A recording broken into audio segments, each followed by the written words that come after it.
5, 4, 3, 2, 1, fire!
Enewetak Atoll is located 2,700 miles southwest of Hawaii and 390 miles northwest of Kwajalein. It is a typical coral atoll, with a lagoon about 25 miles in diameter, surrounded by 40 islands. Before relocation, the enewetak people were divided into two communities. The Engebi people lived in the north, and the enewetak people in the south. The people were relocated to Ujilang Atoll, 124 miles to the southwest.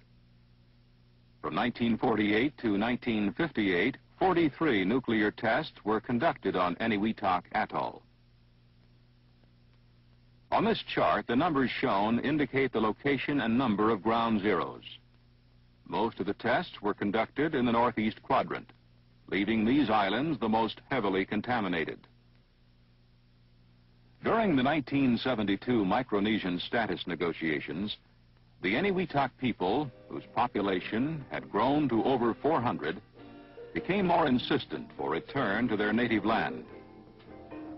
Ujilang Atoll did not offer comparative food resources, having only 1/8 the land area and 1/15 the lagoon area of Enewetak. In April 1972, Ambassador Hayden Williams announced the U.S. would return jurisdiction of the atoll to the trust territory of the Pacific Islands government for eventual resettlement of the Enewetak people after its cleanup. In July 1972, the Defense Nuclear Agency was directed by the Assistant Secretary of Defense for International Security Affairs to initiate planning for the project on the basis that the Department of Defense would conduct the proposed cleanup with technical assistance from the Atomic Energy Commission. Later, a directive issued by the Joint Chiefs of Staff, designating the director as the DoD project manager for the cleanup. In order to properly plan for the return of the enewetak people to the atoll, it was necessary to conduct both an engineering and radiological survey to determine existing conditions. Based on these surveys, the DNA survey was concerned with the physical condition of the island. An inventory of the work to be done was made, and estimates were prepared of what it would cost to remove and dispose of hazardous debris and materials, including those with harmful radioactivity. The AEC Radiological Survey is a comprehensive inventory of radiological conditions. It provides the basis for recommendations concerning permissible residual radioactivity with related living patterns and proposals for acceptable sites and methods for disposal of contaminated materials. The Department of the Interior Master Plan shows where the people will live, the types of houses they will live in, and where they may obtain their food. Enewetak is the most highly developed island and is free of contamination from radioactive materials. It has an 8,000-foot runway and is the only island presently occupied. Located here is a small DNA caretaker operation, as well as a marine biology laboratory under contract to the Atomic Energy Commission. A Coast Guard Loran station is also located on this island. Enewetak Island will be the support base for the cleanup. Restoration of key facilities will be required. This will be a considerable effort since many of the facilities required for the cleanup are in an advanced state of deterioration. Some examples of structural debris to be removed are abandoned equipment and structures along the shoreline as well as on the island. These are safety hazards and may impede full use of the limited atoll land area by the enewetak people. No significant radioactive contamination exists on Japtan Island, where the people will initially reside upon their return. On this island, there are numerous structures and deteriorated buildings that must be removed. There are some buildings that are in relatively good condition, so they'll be left for use by the enewetak people.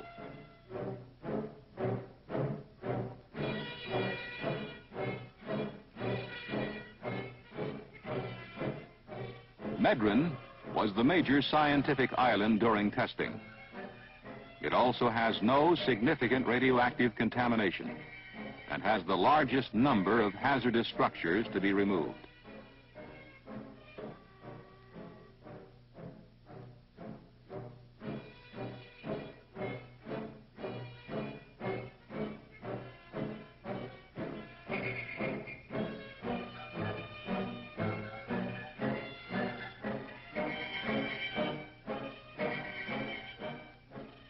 It is estimated there are some 125,000 cubic yards, or about 2,000 carloads of non-radioactive debris, and 6,300 cubic yards, or 100 carloads, of radioactive material on the atoll, requiring removal and disposal.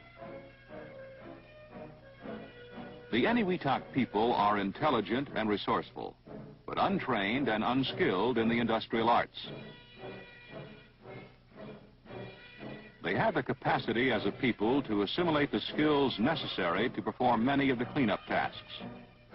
But they do not now possess the resources to operate and maintain the tools and equipment required to dismantle, stockpile, and dispose of the debris on the islands.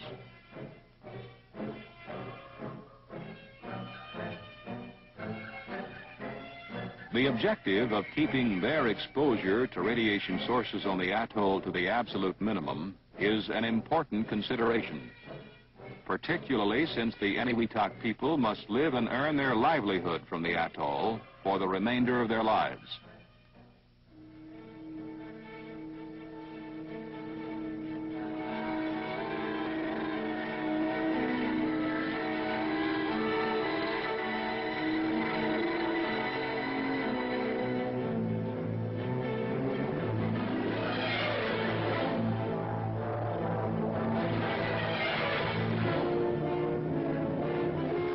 Engebi Island was the principal residence of the Engebi people prior to relocation. The level of residual radioactivity prohibits their near-term residence here. Numerous concrete pads throughout the island must be removed, as they are obstructions to future agricultural uses. The AEC will begin test plantings as soon as practicable. This massive concrete test structure must also be removed. It is anticipated that the Engebi people may be able to reside on the island within 30 years, and perhaps as soon as 10 years.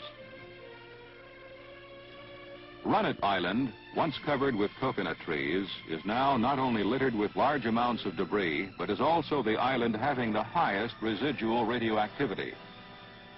It is the only island which the people will be prohibited from visiting. The two craters will be used for entombment of radioactive debris collected throughout the atoll. The craters are approximately 300 feet in diameter and 30 feet deep at the center. Entombment is a considerably cheaper means of disposal of contaminated material than ocean dumping of encapsulated modules or shipment back to the United States. Entombment is expected to be more acceptable to the Environmental Protection Agency.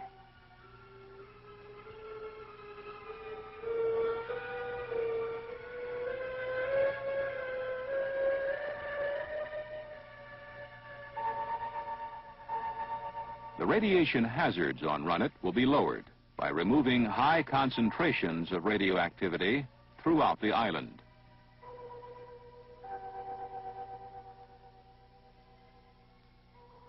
The draft environmental impact statement was presented in early September by General Johnson to the enewetak people, their legal representatives, and officials of the trust territory. It is the basic document derived from all the surveys, studies, and planning efforts. It presents the prime case for returning the enewetak people to their homeland, considering acceptable levels of radiation and living patterns. The enewetak people have played an important part in the development of these plans for cleanup and rehabilitation. After cleanup, the final condition of the atoll will impose some restrictions on its use. The people will be prohibited from residing on the northern islands, including Engebi. Certain restrictions must also be placed on types and locations of crops and gathered foods. The schedule calls for cleanup operations to last 2 years. Work will proceed on several islands at the same time. This approach is brought about by the high overhead costs in insular environments. We plan to use the Corps of Engineers as the construction agent, with a small DNA task group on site to coordinate and control the overall operation. At the time of our fiscal 75 budget request, the total cleanup cost was estimated at $37 million. It has since increased to about $40 million, due primarily to more stringent radiological cleanup criteria and overall increased cost factors, such as fuel prices. DNA has requested $14 million in the fiscal 76 military construction budget to initiate the cleanup.